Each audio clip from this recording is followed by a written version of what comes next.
In today's exercise, I'm going to demonstrate how to do mountain climbers with sliders. Now, this is a great aerobic exercise that really activates the core and a lot of the legs, okay? So what I'm going to do is go ahead and get into the starting position. First thing you need is 2 sliders, okay?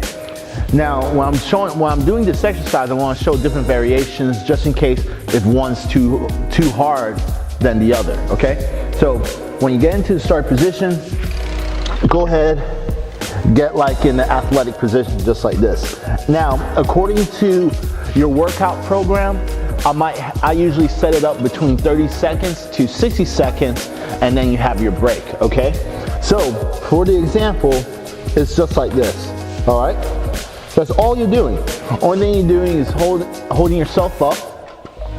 Make sure your hips is not too high. You do not want your hips high, your butt real high. You want it just like this, almost like in the push-up position. And then just bring your knees up, all right?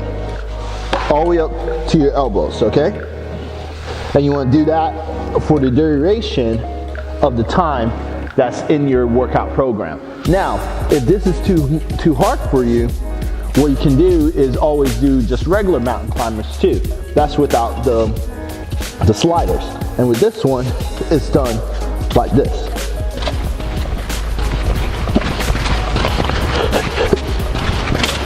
Okay? This is how you do mountain climbers with sliders.